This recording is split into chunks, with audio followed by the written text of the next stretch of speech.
नमस्कार, मी शीतल आपल्या डेली व्लॉगमध्ये तुम्हा सर्वांचे मनापासून स्वागत करते। आजचा हा व्लॉग जो तुम्ही पाहत आहात तो गुढीपाडव्याच्या दिवशीचा व्लॉग आहे। तुम्ही म्हणत असाल की हा व्लॉग एवढ्या दिवसांनी का, तर तुम्ही जर माझे पहिले व्हिडिओ पाहिले असतील तर तुम्हाला लक्षात येईल की गुढीपाडव्याच्या आदल्या दिवशीच बलिदान मास होता आणि तो बलिदान मास स्मरण करण्यासाठी आम्ही सर्वजण श्री क्षेत्र वडबुद्रुक येथे गेलो होतो आणि त्यामुळे मला तो व्हिडिओ खूपच छान बनवायचा होता, परंतु मला एडिटिंग जमत नाही, त्यामुळे त्या व्हिडिओला उशीर झाला आणि एवढा काही छान बनवता आला नाही आणि त्याच्यानंतरचा हा व्हिडिओ अपलोड करायचा होता, म्हणून मग या व्हिडिओला देखील त्यामुळेच उशीर झाला। गुढीपाडव्याच्या आदल्या दिवशीच आम्ही सर्वजण बलिदान मास स्मरण करण्यासाठी श्री क्षेत्र वडबुद्रुक येथे गेलो होतो आणि तिथे आम्ही दिवसभर म्हणजे पूर्ण दिवस घालवला आणि तिथून काही पायी तर निघतच नव्हता। आम्हाला सर्वांना घरी यायला संध्याकाळचे 12 वाजले होते, त्यामुळे सकाळी तर काही लवकर उठावंसं वाटत नव्हतं, पण काय करणार, आज गुढीपाडव्याचा सण म्हणजेच हिंदू नववर्षाचा पहिला सण होता। वर्षाच्या पहिल्याच दिवशी सणाला नाट नको म्हणून उठून लवकर सर्व आवरलं। गुरु आणि त्याचे पप्पा हे तर तोपर्यंत झोपले होते, मग ते दोघे उठेपर्यंत मी माझं सर्व आवरलं। त्यात सर्वात भलं म्हणजे गुरुचे सूर्यदेव अजून पण काय म्हणजे उगवले नव्हते, कारण 2-4 दिवसांपासून खूपच आभाळ येत आहे, त्यामुळे आज पण सूर्यदेव काही लवकर दिसत नव्हते आणि साधारणपणे महाराष्ट्रात दिवस उगवला की इकडे घरावर गुढी उभारली जाते। मला तर भीती वाटत होती की माझं सर्व आवरतंय की नाही तोपर्यंत, कारण दिवस उगवला की घरोघरी सर्वत्र गुढी उभारलेली दिसत असते आणि आपल्या दारावर ती जर गुढी नसेल तर खूपच वाईट वाटतं। परंतु इथे तर उन्हाळ्याचे दिवस सुरू असताना देखील असं धुकं पसरल्यागत वातावरण झालं होतं। मग काय पटपट सर्व आवरलं, तोपर्यंत हे दोघे पण उठले होते। माझी देवपूजा वगैरे होईपर्यंत गुरुने आणि त्याच्या पप्पाने पण आवरलं आणि सर्वात अगोदर गुढी उभारायची तयारी केली। अगोदर तर ठरवलं होतं की आदल्या दिवशीच सर्व तयारी करता येईल, परंतु वडबुद्रुक येथे गेल्यानंतर खरंच तिथून काही पाय हलत नव्हता। दुपारी येऊ असं वाटलं होतं, पण आम्ही सर्व कार्यक्रम पाहूनच रात्री 11:30 वाजता गुढीपाडव्याचं सामान जसे की पुरणपोळीसाठी लागणारे डाळ, गूळ, तसेच गुढीसाठी लागणाऱ्या घाट्या वगैरे घेतल्या होत्या। त्यात गुरुला कपडे देखील घ्यायचे होते, परंतु ते तर कॅन्सलच करावं लागलं, कारण तोपर्यंत काही दुकानं वगैरे कपड्यांचे तर उघडे नव्हते।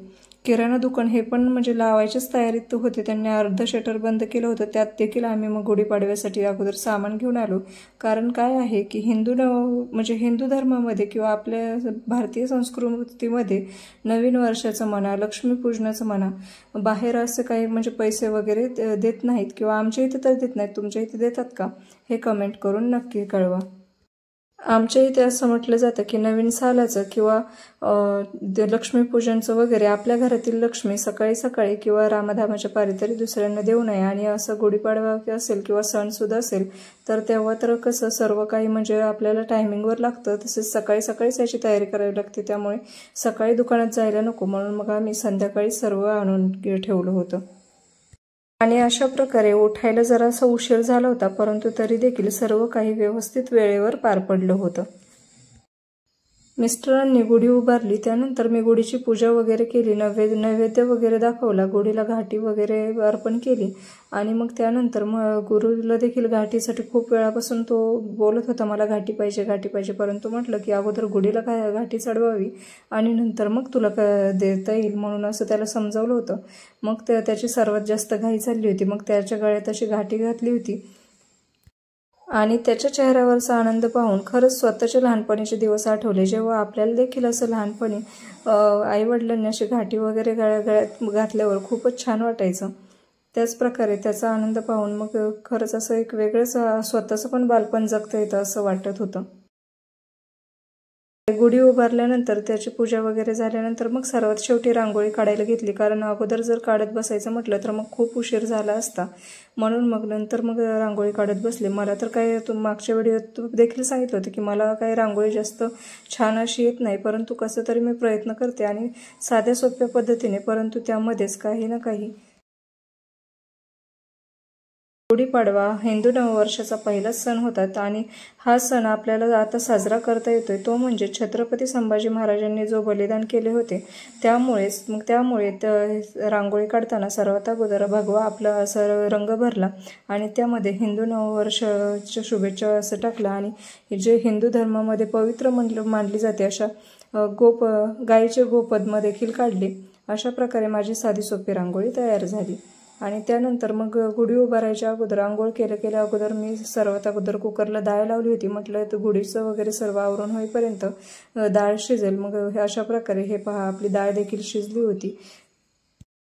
आता पाहायला गेलं तर होळी आणि गुढीपाडवा हे सण लागोपाठच येतात आणि सतत मग पुरणपोळ्या नको वाटतात, परंतु काय करणार की नंतर असा विचार येतो की परत मग वर्षाच्या नवीन साली आणखीन सणाला नाट नको। असं जर आपण पाहिलं केलं तर अगोदरच्या म्हाताऱ्या बायका म्हणा किंवा आपल्या आजी वगैरे अशा म्हणायच्याच की वर्षाच्या सुरुवातीलाच नाट लावला का वगैरे, म्हणून म्हटलं की नको तसं काय करायला, चला आपलं काही का असे ना करता येतील पोळ्या। तसंही पुरणपोळी आवडतेच आपल्याला, फक्त करण्याचा कंटाळा असतो आणि दुसरा काही स्वयंपाक करायचं म्हटलं तर मग कितीही काही केलं तरी ते कमीच वाटतं। त्यामुळे मग म्हटलं चला जाऊ द्या, वर्षाची सुरुवात आहे तर मग पुरणपोळीनेच करावी। मग अशा प्रकारे सर्व पुरणपोळीचं वगैरे तयारी करून घेतली।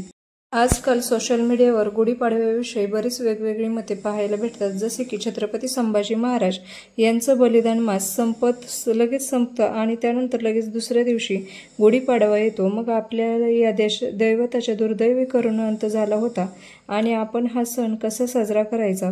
परंतु मला वाटतं की छत्रपती संभाजी महाराज यांनी ज्या हिंदू धर्माच्या रक्षणासाठी स्वतः एवढा त्रास सहन केला होता आणि आपण त्या हिंदू धर्माचे पालन देखील करू नये का, म्हणून मग मी तर म्हणजे दरवर्षी गुढीपाडवा हा साजरा करण्याचा प्रयत्न करतेच। आणि तसंही हा गुढीपाडवा हा आमच्या नवीन घरातील पहिलाच गुढीपाडवा होता, त्यामुळे यावेळेस तर नक्कीच साजरा करणार होते। फक्त एवढेच की त्या गुढीसोबत जो भगवा झेंडा मला फडकवायचा होता तो काही फडकवता आला नाही, कारण काल आम्ही दिवसभर जसे म्हटलं होतं अगोदरच की आम्ही वडूबुद्रुकमध्ये पूर्ण दिवस घालवला आणि तिथं म्हटलं होतं की जाताना नंतर म्हणजे झेंडे वगैरे होते विकायला, म्हटलं जाताना घेता येईल, परंतु मग वेळ कसा गेला तो समजलंच नाही।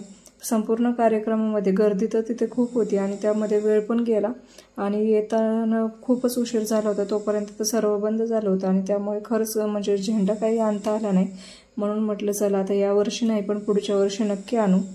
आणि खरंच छत्रपती संभाजी महाराज यांचे बलिदान व्यर्थ जाऊ नये म्हणून तरी आपण हिंदू धर्माप्रमाणे गुढीपाडवा म्हणा किंवा इतर सण म्हणा हे साजरे तर केलेच पाहिजेत असं मला वाटतं। आणि खरंच या पाठीमागे कोणाच्याही भावना दुखावण्याचा अर्थ म्हणजे हेतू नाही, कारण प्रत्येकाला ही वेगवेगळी मते असतात, त्यामुळे प्रत्येक जण आपापले मत हे मांडूच शकतो। आणि अशा प्रकारे तुमच्याशी गप्पा मारत आपला अर्धा का होईना स्वयंपाक होतच आलेला आहे। इथे दिसत असेल तुम्हाला पुरण देखील वाटून झालेलं आहे आणि त्याचप्रमाणे कटाची आमटी देखील म्हणजे फोडणी देऊन उकळायला टाकलेली आहे। तर इकडे भात सुद्धा आपला शिजून झालेला आहे। म्हटलं जर समजा कोणाला भूक वगैरे लागली असेल आणि मध्येच जर कोणी जेवायला वगैरे मागितलं तर देवाचे नैवेद्य वगैरे बाजूला काढून ते जेवण देता येईल, कारण आमच्या इथे असं एरीवारी नाही, परंतु जर सणासुदीच्या दिवशी असं काही स्वयंपाकाचा म्हणजे घाट घातला तर आमच्या दोन्ही साहेबांना खूपच भूक लागते। असं नाही की मध्ये काही खात नाहीत, परंतु स्वयंपाकाच्या टायमिंगमध्ये यांना काय होतं काय माहिती, काही द्यायचं म्हटलं की हे नको ते नको। आणि आता असं पण नाही की पुरणपोळीचं स्वयंपाक आहे म्हणून हे सर्व चाललेलं असतं, परत पुरणपोळी म्हणजे वाढायला गेलं तर मला पुरणपोळी नको किंवा हे नको ते नको, मग यांना द्यायचं तरी काय असंच प्रश्न पडतो। आणि त्यात हा स्वयंपाकाचा गोंधळ पण असतो, नेमकं कोणतं काम कधी करावं हे सुद्धा मग यामुळे सुचत नाही आणि मग परत वाटतं की घरातील म्हणजे व्यक्ती पण म्हणजे उपाशी वगैरे राहतात की काय, म्हणून आपल्याच मनाची द्विधा मनस्थिती होत असते। हा स्वयंपाकाचा घाट तर वेगळा आणि त्यात अजून घरातली तर कामे अजून आवरलेली नाहीत, जसे की कपडे म्हणा आणि भांडी तर काही स्वयंपाक झाल्याशिवाय घासताच येत नाहीत, त्यामुळे परत आणखीन कामाचं टेन्शन वाढतच राहतं। आणि त्यात हा किचनवर होणारा पसारा यामध्येच पूर्ण दिवस कसा गेला हेच समजत नाही। त्यात आज नवीन वर्षाचा पहिला सण, त्यामुळे मला 12च्या आत देवाला नैवेद्य वगैरे दाखवायचा होता, त्यामुळे सर्वात अगोदर नैवेद्य वगैरे म्हणजे करून घेतले। म्हणजे जेणेकरून नैवेद्याचं ताट ह्या बापलेकांकडे दिल्यानंतर मग मी पोळ्या करण्यासाठी रिकामी. आता तुम्हाला वाटत असेल सकाळी तर म्हणजे अंगावर साडी दिसत होती आणि आता ड्रेस कसं काय, की हा दुसरा व्हिडिओ आहे. परंतु तसं नाही, कारण मला ना साडी नेसून काम करायची काही सवय नाहीये. आता तुम्ही जरी व्हिडिओमध्ये पाहिली असेल ती मिशोवरूनच मी गुढीपाडव्यासाठी साडी मागवली होती आणि ही साडी फक्त आणि फक्त 500 रुपयामध्ये मला मिळाली होती. अगोदर तर म्हणजे वाटलं होतं की खरंच आता कशी येते कशी नाही, कारण मी पहिल्यांदाच मिशोवरून ऑनलाईन शॉपिंग केली होती. म्हणजे दुसऱ्या गोष्टी मागवत होते परंतु कपड्याची वगैरे केली नव्हती. या अगोदर एकदा खूप वर्ष झाले तेव्हा टॉप मागवला होता, तो काही एवढा छान लागला ना, म्हणजे बरोबर लागला नव्हता. त्यामुळे मग साडी घेण्याबद्दल द्विधा मनस्थिती होती. परंतु ह्यावेळेस म्हटलं बघावं मागवून, तर खरंच खूप छान साडी निघाली. तुम्हाला पण आवडली का हे कमेंट करून नक्की कळवा. आणि इथे आपले देवाचे नैवेद्य वगैरे तयार झाले आहेत. मग या दोघांकडे नैवेद्याचं ताट भरून दिलं. देवघर जरी छोटं असेल तरी घरामध्ये देव असणे आणि त्याला दिवा अगरबत्ती रोजच्या रोज असणे, तसेच सणासुदीला नैवेद्य अर्पण करणे, ह्याशिवाय घराला खरी किंमत नाही. आणि वेळेनुसार सर्व गोष्टी आपोआप होत असतात. फक्त जे काही असेल ते वेळेवर सोडायचे असते आणि तसेच आपले जे काही नियोजन असेल ते आपल्या पद्धतीने योग्य रीतीने चालवायचे असते. आता इथे दोघे बापलेक नैवेद्य दाखवायला देवाच्या मंदिरात चालले होते. परंतु हे पहा, मध्येच छोट्या साहेबांचा नारळ फोडण्यावरून पप्पाचा आणि त्याचे काहीतरी वाद झाले आणि सणासुदीला परत अजून रुसणं फुगणं चालू झालं. आणि साहेबांना मनवण्यात जेवढा स्वयंपाकात वेळ गेला नाही तेवढे ह्या छोट्या साहेबांना मनवण्यातच गेला. परंतु म्हटलं चला आता सणासुदीचं ओरडायला नको म्हणून कसं तरी समजावलं आणि मग नंतर त्याच्या हस्तेच नारळ फोडण्याचं दोघांचं ठरलं. आणि इथे त्याने पप्पांनी सांगितल्याप्रमाणे देवाला पाणी वगैरे वाहून पूजा वगैरे केली आणि नैवेद्य अर्पण केला. आणि इथे हा जो देव दिसतोय हा बऱ्याच जणांना माहितीच असेल, त्यामुळे याचे नाव तुम्ही कमेंटमध्ये नक्कीच सांगू शकता. आणि तुम्ही देखील घरातल्या देवानंतर सणासुदीला या देवाला सर्वात अगोदर नैवेद्य अर्पण करता का हे कमेंटमध्ये नक्की कळवा. अशा रीतीने आमचा आजचा गुढीपाडव्याचा दिवस हा व्यवस्थितरित्या पार पडला. आणि आजचा हा व्हिडिओ तुम्हाला आवडला का? आवडला असल्यास आपल्या व्हिडिओला लाईक करा, तसेच चॅनलला सबस्क्राईब करा आणि जे काही तुमच्या प्रतिक्रिया असतील हे मनापासून नक्की कळवा.